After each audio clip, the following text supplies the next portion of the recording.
Истината е, че аз влизам във фермата с... Лапа. Айде, 3, 2, 1. Днес отивам на работното място на Ния. Гледайте това видео до край, харесайте го и се абонирайте за канала. Така, успях, пристигнах в тази буря, вече съм при Ния. И така, първо преди да отида да я измъча малко във фитнеса, преди да я облека в трико и преди да я направя гимнастичка, ще издам няколко въпроса за фермата. Ето тук на този хвърчащ лист съм ги написала. Първо, гледах ти надкаста. От кога си втората кралица? Ами... Винаги съм била тайничко. Не, в интерес на истината, това за кралицата не знам къде да трябва да питаш Слави. Тоджаров, ако гледаш, пиши ми, защото няма да се разберем така. Така, друго нещо. Искам да ми разкажеш нещо, което не е излъчено. Обаче да е нещо такова интересно, което много си искала да го видиш, обаче така и не си го видяла. Знаеш, кое не беше излъчен? Не беше излъчен нашия спор, единственият ни спор между нас двете за децата. Да, ние имахме спор с Вал за родителството. Не точно за родителството ми нещо, двойката, когато имаш дете, какво беше? Двама мъж и жена, дали трябва да се разведат? Това ли беше? Аз мислех, че говориш за какъв е смисъла на живота. И това, извинявайте, два спора. Значи първия беше за смисъл. Още на... Това трябва да го измисля с това микрофонче. Не става така. Дай аз сега да говоря. Като в първи клас, когато си разменяте, не, ще говориш само ако играчката е в теб. Добре. На втория ден още ние с Ния имахме спор, разговор за смисъла на живота. Ей, кажете ми, това е нормално ли е?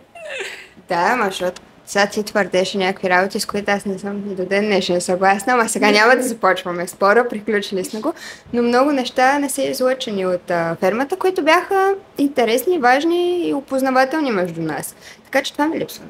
Чакай, въпрос. Имаше ли драма между нас? Абсолютно не. Категорична съм, навсякъде го казвам. Няма драма между нас. Никога е нямало трима, никога е нямало любовен триъгълник, четириъгълник, петоъгълник, такива работи е нямало. Аз и Вал винаги сме си били приятелки още от самото начало.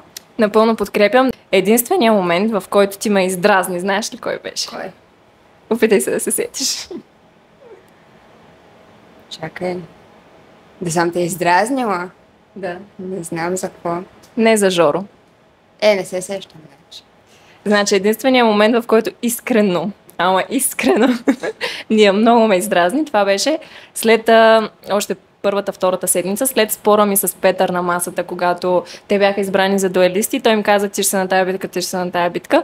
И аз отидох, говорих с Петър и казах, не може ти да решаваш вместо нас, тия момичета си имат глава на раменете и трябва те сами да преценят. И тогава ние много се скарахме, даже доста си повишихме тон, което не е много излъчено и след целият този спор, който се случи, дойде Ния, отиде при Петър и на всичките моя енергия, която искал бих да му обясня как той не трябва да ни казва какво да правим, защото ние сами може да взимаме решение в този живот. Ния отиде и му каза, аз да знаеш, нямам никакъв проблем ти да взимаш решение вместо мен. Ама защото това си беше така, бе. Аз не съм го крила, между другото, мен беше окей някой да взима решение. Нали, сега, тук не говорим да ме командва да ми казва какво да правя. В случая аз се колебая, като всяка една жена, идва Петър, единствения така по-машкар в отбора, и казва, не, там си, аз знам, че трябва да си там, и аз съм, окей, добре. И без това някой трябва да го вземе това решение, аз бях окей с него. Между другото, никога съм нямала комплекс с Петър. За нищо. На теб ти вярвам, да, аз имах много. Да, ама защото имахте по-различни и ти си по-различен тип човек. Аз съм си по принцип мяу-мяу и съм окей. Някой да знаеш какво можеш да казва. Нямам проблем. Да, на мен проблема ми в началото беше, че ние де-факто не се познаваме. Отиваме там и той ми казва, аз съм по-можещ и по-знаещ. Не ми го казва и докажи ми го, искам, като те видя, че знаеш и можеш повече от мен, аз сама ще те последвам. Защо ти трябва да ми навираш в очите някакви неща, които аз още дори не съм видяла от теб? Съгласна съм, ама реално той беше знаеш, че можеш, той не го доказа. Ама не ни го доказа в първия ден. Ето, в първия ден няма как да ти докажа. Да, ние всички, не ние, вие всички, в първия ден сляпо след Петър, така, айде след него. Да, той просто беше по-заявен, по-категоричен. И пак казвам, навсякъде го казах, ще го кажа и тук. Ако имаш още един такъв или още двама такива, ще е различно. Просто беше той. Ако имаше още един такъв, щяхме да сме сигурно на 2 лагера, аз със сигурно щях съм в другия лагер. Ама по-добре 2 пълни лагера, отколкото един се маха, втори се маха, аз си тръгвам, защото не мога вече, чао. Да, съгласна съм, тук съм съгласна. Но да не говорим за Петър, защото ми писна вече. Да, и на мен стига. Петре, съжалявам, обаче не мога повече с теб да говоря. Това е фермата Петър, фермата 9 Петър. Да. Добре, а ти имаш ли момент, в който да ми се издразниш за нещо? На тебе? Да. Не. Аз винаги съм се възхищала на Валерия, че е по-умничка за възрастта си. И смятам даже, че постъпи много умно да заврими го, ако искаш глупостта. Смятам, че постъпи в абсолютно цялата ситуация и в цялата ферма и покрай нещата, които се случиха като интриги, нали? Много, много добре. Много умно излезе от ситуацията. Така че... Това за Жор? Най-вече за интригата около Жор. Да. И все пак намериха как да го завъртят така, че Валерия да е виновна. Ама това е ясно, да. Оказва се, че не знам как да приемам комплименти. Тогава не съм го казала, но сега ще го кажа. Благодаря, Ния. Добре, чакай да видя какво друго съм се записала тук. Кое е твое качество или коя твоя страна не показаха продукцията? Скандалджийството. Ти си скандалджийка. Като цяло в живота съм по-такава. Обичам да се разправям, когато има за какво. Тоест държа много да са справедливи нещата. Ако нещо не ми харесва, аз съм склонна да се скарам, да повиша тон или да си държа на моето, но да стане така, както на мен ми се струва по-правилно. Нали? Сега, това е нещо, което обаче аз умишлено влезнах в фермата да се боря срещу него. Така или иначе, аз исках да бъда по-смирена, исках да се науча да съм над емоциите си, защото съм емоционална понякога и точно това винаги ми е играло лоша шега, когато разчитам първо на емоциите. И аз успях вътре в фермата да се преборя с това, защото не е лесно да влезнеш с 12 човека, които не познаваш, да живееш. И да делиш всичко, буквално една туалетна, не само. Да, аз гледам така замислено, защото не го видях като твое качество вътре. Това беше идеята да не го виждат хората. И се радвам, че цял месец успях, нали, да съм толкова спокойна вътре и това всъщност ми беше най-спокойният момент в живота в фермата. Да. Хора, ако искате да ви е спокойно и да си починете, влезте в фермата. Зависи, защото аз имам, нали, навънка много такъв цветов живот, постоянно ме върти колелото, имам дете, нали, то се разправи нон-стоп. Да. Не, аз се шегувам. Това е ирония, защото вътре няма да спите, всеки ден ще имате някакви задачи за изпълнение, няма да ви остава време почти да си говорите с другите, храната е леко скъдна, особено ако не сте толкова добри физически и сте лафада. Ти, примерно, сега кажи си честно, тебе пречеше ли това, че не спиш толкова или просто адреналина те блъскаше? По принцип, може би, ние, дето сме по-млади, можем да го преживеем това нещо. Сега, примерно, аз с годините усещам как ми е все по-трудно след дискотека да отида да върша нещо. Да, и аз като изпия една бутилка вече вино и на следващия ден трябва да си почина. Така че ти представи си на Петър какво му е било. Пепи, извиняй. Тя го каза, не аз.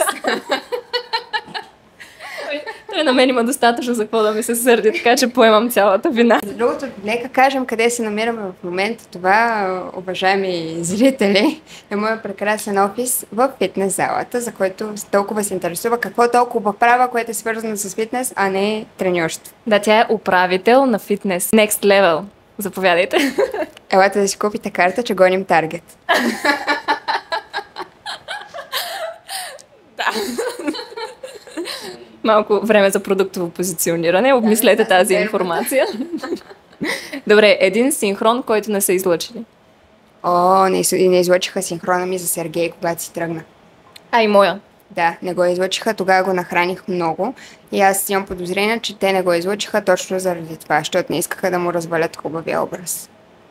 Да. Но тогава бях наистина много разочарована и много хейт обра тогава този синхрон. Я го кажи сега.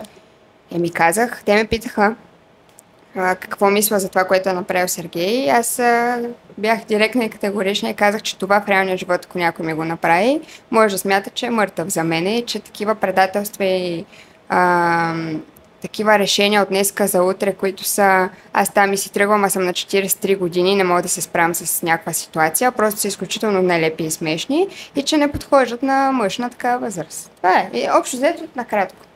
Да, това накратко е и моето мнение. За мен, аз го казах и на Станислав, като искаше да си ходи, за мен начинът да се справиш с нещо е когато се изправиш срещу него, а не когато си тръгнеш, защото най-малкото говорим за фермата, за някакъв пример и така нататък, ами ако винаги се тръгваме от проблемите, а не се опитваме да ги решим, всъщност ти добър или лош пример си, а пък Сергей колко пъти искаше да е добрия пример. Аз пък на Станислав директно го питах, що не си е тръгнал още като каза, че иска да си ходи. Да, това е другото малумно нещо, стой си за думите. Казваш си ходя. Аз, между другото, ми излъчиха, как казвам, когато Сергей искаше да си ходи и всички казваха, не, дали има как да го убедим да остане, викам хора, не го правете, защото нали, мислейки за него, как ще изглежда той, ами като е казал, ще си ходя, да си ходи. Не може после да кажеш на следващия ден, реших, че не ще остана. Да, в този момент, в който видиш, че един, особено пак мъж, това за мъж е много гадно, един мъж казва едно нещо и на следващия ден казва друго нещо, ти вече знаеш, че този мъж е хлъзгав и че не може да се разчита. Така че, да, като сте толкова категорични в нещо, трябва да си го спазвате това. Съгласна. Водете си записки. Добре, следващ въпрос. Ако влезеш отново във фермата, какво би променила? Това въпрос ми се повръща от него. Вече на всички подкасти. Това е единствения въпрос, на който не знам как да отговоря. По-скоро бих казала така. Не бих променила нищо от играта ми. Единствено, може би, ще мисля малко повече за себе си. Нали? Да. И аз същото бих казала. Точно. Защото в крайна сметка ти влизаш заради себе си, а не защото... Да, аз го приех много като мисия, все едно ние бяхме вътре наистина едно семейство, все едно всичко трябваше да се прави за отбора, т.е. аз бях склонна да жертвам себе си в името на отбора, което не е правилно. Просто не е правилно. Да, мисля, че всички имахме тая грешка. И това мислене за отбора, за общото, за цялото, първо ние влизаме и още не знаем, че сме отбор. В смисъл, ние влизаме с идеята, че всеки е срещу всеки. Тоест, ти кога по-точно реши, че отбора е най-важното нещо, докато си вътре? Защо? Това го оставям въпроса в пространството. Добре. Какво е различното, докато си вътре и докато гледаш? Защото аз съм убедена, че е много различно, понеже аз самата, бъдейки вътре, по един начин съм виждала нещата и съм ги чувствала по един начин и после излизам и го гледам по телевизията и си викам, това така ли стана наистина? Много е различно. Даже бих казала, че като го преживяхме и като го гледам, все едно втори път съм във фермата и то по друг начин, защото самите хора, които играят тази игра, не са хората, с които ние сме живели около месец, защото те сами по себе си вътре влезнаха по един начин. Очевидно е имало някаква двойна игра. То няма как. Има хора, които обичат така да играят. И това ние не сме го виждали вече до по-крайен етап на играта, така че това бих казала различно е. Бях много изненадана от някакви неща, които се случиха, не ги очаквах и съм леко разочарована. Аз знаеш ли наскоро какво просветление получих? Ами, като гледаш отстрани, включително и аз съм била от тези зрители, където гледат и се ядосват и си казват, тия тапаци, примерно, аз ако бях вътре, щях да направя така, така и така. Само, че ти като си отвън, имаш цялата картинка и много по-лесно можеш да заемеш позиция, много по-лесно можеш да разбереш ти на чия страна си и много по-лесно можеш да се ядосаш за някакви неща, защото наистина имаш пълната картинка. Ние, бъдейки вътре, аз не мога да се ядосам на някакви хора, просто защото аз не знам зад гърба ми, примерно какво се случва. Аз не знам кой как реагира спрямо някакви неща. Аз виждам само през собствените си очи, моите очи виждат, и сега ще си говоря с теб и няма да знам какво се случва там. После ще си говоря с някой друг и ти ще говориш с някой друг и аз пак няма да знам. Обаче зрителите имат цялостната картинка. Те могат да проследят целия сюжет и вътре е много по-трудно да се ядосаш наистина на някой, защото първо, че ти живееш с него, свикваш с него, виждаш му и хубавите страни, защото човек няма само лоши, няма само хубави страни, винаги има и от двете. И ти се фокусираш върху хубавите. И много по-трудно е някак вътре да заемеш ясна позиция и да знаеш пълната картинка и да си кажеш, да, аз съм този, мисля така и така, за мен ти не си прав, онзи не е прав, този не е прав и така нататък. Така е. Да, защото най-малкото на синхрони ние нямаме никаква идея какво се случва вътре, а то това е огромна част от играта всъщност, така се оказа. Да, и ти трябва само на някаква интуиция да разбереш всъщност кой е с теб, кой не е, кой си играе играта, пък кой мисли за това, за онова. Всичко там вътре е на някакви предположения, някаква интуиция, наистина нямаш пълната картинка. И това пак е ако мислиш стратегически и за играта. Аз по едно време просто чувствах си се на ваканция, на лагер и ми беше супер готино, защото ние реално, освен мъжките простоти, сме нямали караници, нямали сме някакви моменти напрежение. Имаше го, може би, това е проклятието на елбетица. Че нямахме скандалите ли? Ами и това, ние много се захаресахме и жените особено, наистина много си паснахме като хора и си се харесвахме, нямаше съревнования между нас нямаше и бъдейки постоянно в рая, пък това е другото, че на нас ни беше толкова готино и че просто дай да си ходим в рая, между другото виж ми кълъфа. Да, аз гледах в TikTok това, което обясняваше за кълъфа. То всъщност бяхме заедно, когато на вечерята, когато го видяхме. Брутално, да. Нищо не е случайно в този живот, да знаете. Да. Историята за кълъфа съм я качила в TikTok, но ще я кажа и тук. Когато влизаме във фермата, на нас ни взимат телефоните. Връщат ни ги едва когато ние излезем от там. Аз, когато съм си дала телефона, той е бил с този кълъф. При което излизам от фермата, минава доста време и се виждам даже с участниците. И някой казва, дай да видя какво ти пише на кълъф. При което аз поглеждам и всъщност се замислям какво пише на кълъфа. Повтарям, аз влизам във фермата, не знам какви ще са правилата, не знам какво ме очаква там, не знам какво ще заваря там. И поглеждам, че наистина на кълъфа ми е изваден цитат от едно стихотворение на Георги Господинов, в което пише: раят е винаги другаде, в раят са винаги другите, другаде, раят е другаде, друг ад е. С Клапа.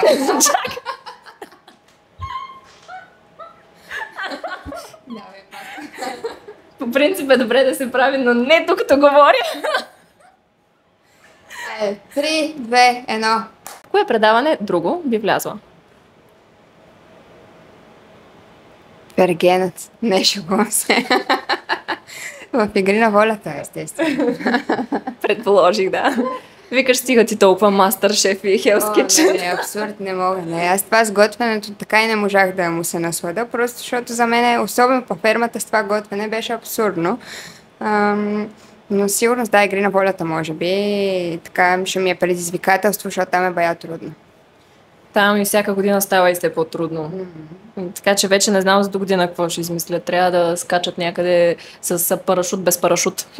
Така е, не знам, ще гледаме, ще видим. Ама така или че ние не му участваме поне следващите 2-3 години. Така. Па и те после няма да ни искат, защото сме били в BTV. Не, това няма значение. Тоджаров е бил и в Survivor и в игрите. Тоджаров каза, че много накриво са го гледали. Да, не са му се радвали, че е бил в Survivor при 100 години. Така че няма да не е много ясно. Значи BTV, какво друго ще направите ново? Някакво ново предаване очакваме. Картицата? Иван и Андрей пак? Картицата ще е брутално. Може ли да съм картицата? Това ще е много добре. Да. Ало, без него не мога. Кажи ми един най-забавен, един най-красив и един най-силен участник от този сезон. Най-забавен. Може от двата отбора, нали? Да. Добре, най-забавен? Да. Кената. Кенан Шоу. Той беше най-забавен. Няма какво да си говорим. Добре, ще го призная. Кената си беше Кената. Не, той има много странно чувство за хумор и аз винаги съм го казвала. Значи той ще каже нещо, на което аз ще умра от смях и после ще го развали с някоя огромна простотия. Така че с смесени чувства за хумора на Кенан. Ме кефи. Да, добре. Най-забавен, най-красив. Павката. Извинявай сега. Кой да кажа? Можеше Моника, не знам. Чакай, той от жени ли може? Тя веднага за мъжете си мисли. Това е нормално. Пак ще кажа, павката. Павка, нищо, че съм ти леля, приеми го като комплимент. Все пак тя на него си му е дала розата на кастингите. Да, ето една интересна история, искаш ли да разкажем? Да. На кастингите имахме една игра, която се казваше Ергенът, на втория каст за фермата. Там бяхме около 16 човека група, може би, не знам, може повече сме били, 20 примерно. 10 жени, 10 мъже. Ни нареждат две редици и казват на жените: сега вие трябва да си изберете един мъж, който ще бъде ерген, а пък мъжете трябваше да минат през всяка една жена, да я погледнат в очите за 10 секунди и да й дадат накрая роза на избранницата, нали, която са избрали. И Павката получи най-много вод и аз от другата страна, като жена, получих най-много рози, така че аз и Павел имаме предистория. Уважаеми зрители. В нашата група Моника получи най-много рози. Нормално. Най-забавен, най-красив и какво? Най-силен. Павката. Не, между другото, знаеш кой ще кажа? И пак няма да повярваш. За мен един от най-силните играчи този сезон е Кенан. Приключихме с предаването. Ще си ходя. Сега ще обясня защо. Ще се обоснова. Значи Кената колкото пъти да излезе на тази арена, толкова пъти показа, че е звяр. В смисъл, да, пълничък е, не е много, нали, подвижен, обаче е страшен, издръжлив, инат и винаги накосам. Да, има и други силни играчи. Нали? Петър е силен играч, това е ясно. Коко е силен играч до някъде, това е ясно. Ама Кената показа характер. Според мен ние просто много го подценявахме. Нормално е да го подценяваме. Ние виждаме, нали, едричко момче с шкембенце, типичния байганю и аре, той ще е слаб. Ама не беше слаб, Кената беше бая силен. Да. И тук не мога да си изкривя душата. Доста силен. Истина показа качество. И сега от никъде една последна история. Седим ние на басейна и изстудяваме млякото. И изведнъж ние идва при нас, ама бясна, сяда така: вие да знаете, Сергей, какво магаре е направил. И аз такава чак се стреснах и си викам: боже, какво е станало?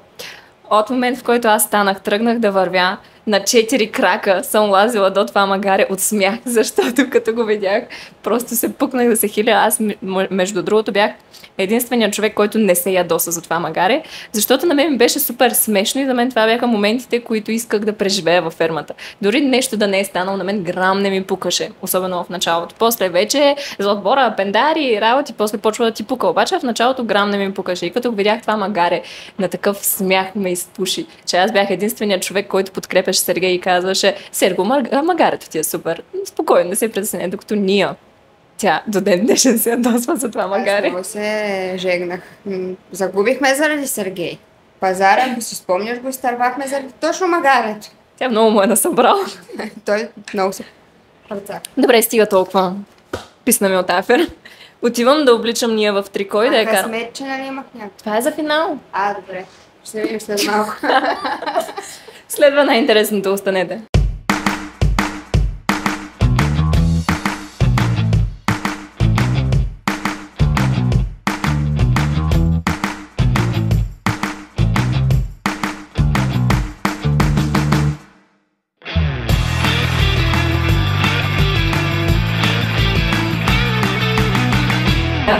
Имаме въже, имаме лента, имаме и топка. С кое искаш да започнем? С лента.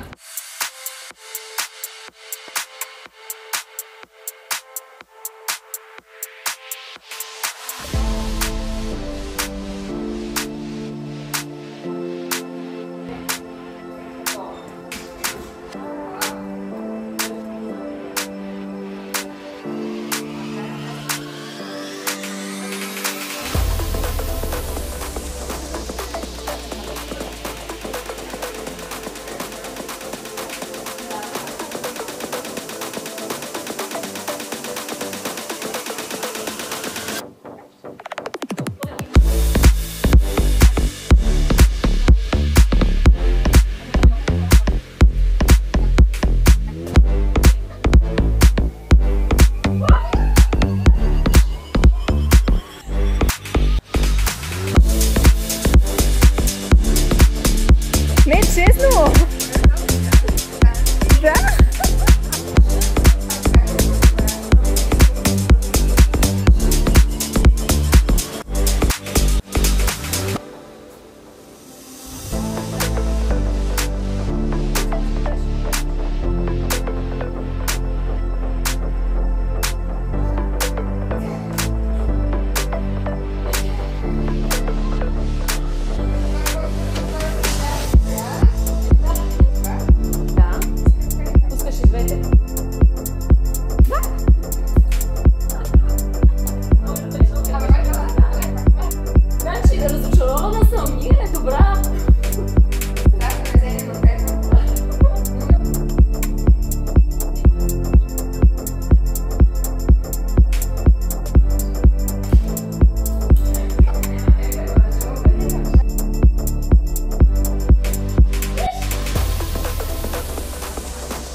Да. Правиш кръг и пускаш докато. Да. Сега се обръщаш. Не. За малко, обаче, знаеш, що ме стана?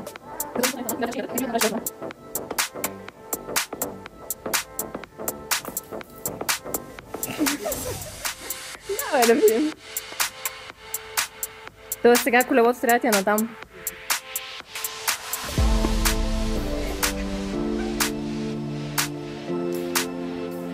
Така.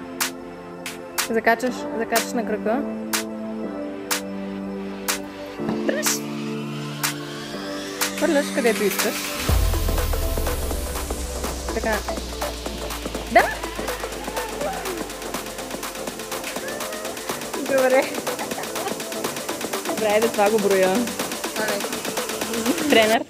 Това ще направим няколко неща, които аз ги наричам дяволско мъчение. Сега ще видим дали ще бъде мъчение за нея, защото тя е единственият човек, който ма кастилите да държа най-много на плана. Това ще тестваме. Какво правиме? Дяволско столче. Не съм тренирала от месец. Супер, так му ще загреем на дяволското столче с тежести в страни. Айде, сега ще се видим. 2 минути. Засичам, когато кажа старт и гледам. Давай. И зажа колко минути на планк? 8. Цяла тренирах. Има стимул. Давай. Каза, кога си готова и засичаме. Давай. Старт. Бао е силна, нищо, че се прави, че не е. Има още малко до минута. Дръж.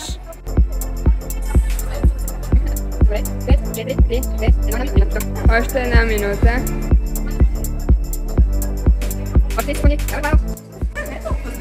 Нали? Това е като с осмицата. Първия кръг на тичането е ужасяващ. След това свикваш.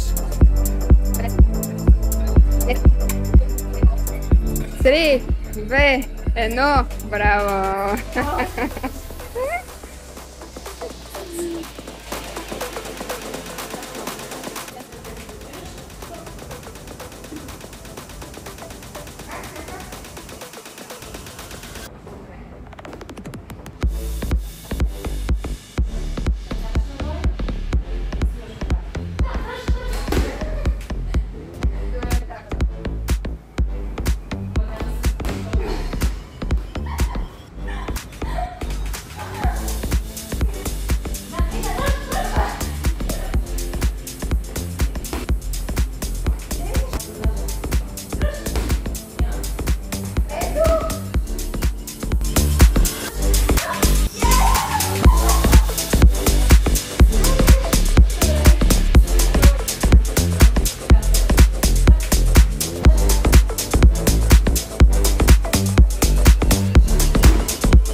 трябва да издържи 1 минута в позиция с една махната ръка и един махнат крак от земята. Когато си готов, почва, когато махнеш едната ръка.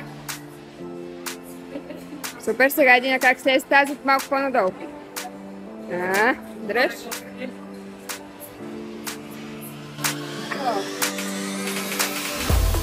Една минута вече тече. Колко тъжно! Ще пробваш ли пак? Имаме втори опит за Валерия. Намерих цаката. Минутата започва да тече, когато отлепи единия крак и едната ръка от земята.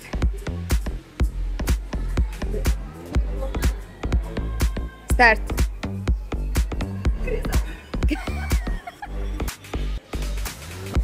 Иван и Андрей, имам идея за нова игра във фермата. 10. Старт! Стига. Давай, дръж. 1 минута е.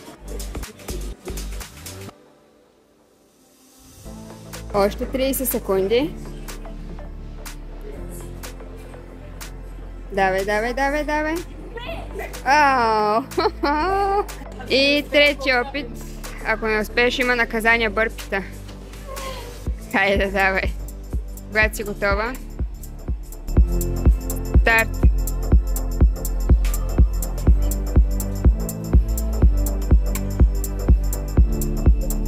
Добре. 15 секунди вече минаха. 30 секунди. Давай, Вал, още 30. Дръж. Играеш за 2 пендара. 10.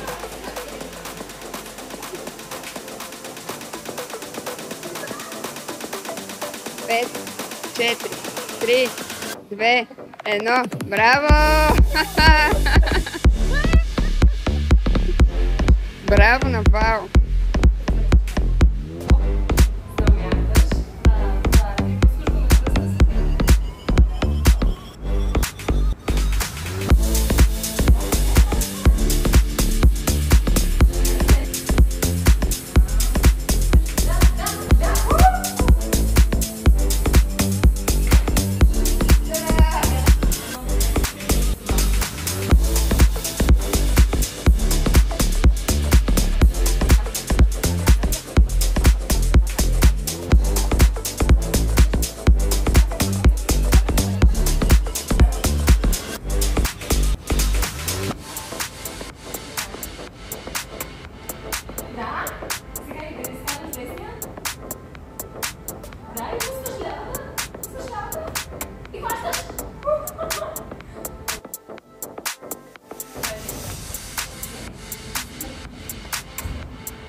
Добре, мезле.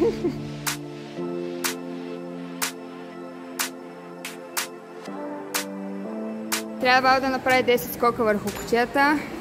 Успешно, хубаво си справяш догоре и тогава слизаш. Айде!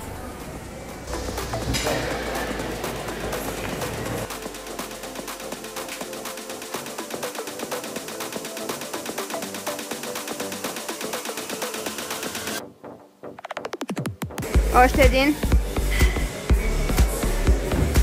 Браво! Това беше най-лесно. Така, тежката част свърши и сега на ние съм подготвила едно последно нещо. Първо, трябва да се изтегля един въпрос от ето тази кутия. Това са предизвикателства, така че трябва тук... да се изтегля. Един. Да, теглиш един въпрос. Отваряш и отговаряш. Кратиче. Какво за теб е моралът? Ау! Много интересен въпрос. За мен моралът е една ценност, която всеки човек трябва да притежава и трябва да показва по най-добрия възможен начин, защото когато човек има морал, той може да бъде по-добър и по-смирен и да вижда винаги по-добрата страна в дадени ситуации и ще взема по-добрата страна в дадени ситуации. Когато човек обаче няма морал, той може да взима всякакви решения, без да го интересува дали те са по-правилни или не и без да взима дори даже отговорност, бих казала, ако нямаш морал. Така че да, за мен това е моралът. Аз ще те контрирам веднага с един въпрос. Кой казва всъщност кое е правилно и кое не? Всеки човек сам за себе си правилното е субективно понятие. За мен не е правилно, с друго, но най-важното е да следваш собствения си глас вътрешен. Възпитанието също играе важна роля за морала, според мен, в хората. Така че, ако си възпитан добре, ако си отгледан по добър начин, с много любов, ти би трябвало да имаш правилен морал. От моя гледна точка. Добре, а ако някой има различен морал от твоя, това прави ли го неморален или го прави морален за себе си, но не и за теб? Има неща, които в света са общо приети за неморални и смятам, че с право това е така. Не случайно ние имаме и закони. Ние имаме и неща, които когато ги направиш, може да влезеш в затвора, нали? Но морал, чисто човешка гледна точка, е субективно, да, но за мен добротата до някъде е свързана и с морала. Тоест, ако един човек вътрешно е добър и иска да прави добри неща, да прави добри дела, той следователно би трябвало да има и този морал, който му е нужен за това нещо. Това е мнението. Добре, мисля, че беше изчерпателно. Това е просто едно късметче, което ще си изтеглиш обикновено, повечето са някакви цитати, известни и ако искаш можеш да поразсъждаваш над него, ако искаш просто можеш да си го кажеш и да му се насладиш. Добре, тегля.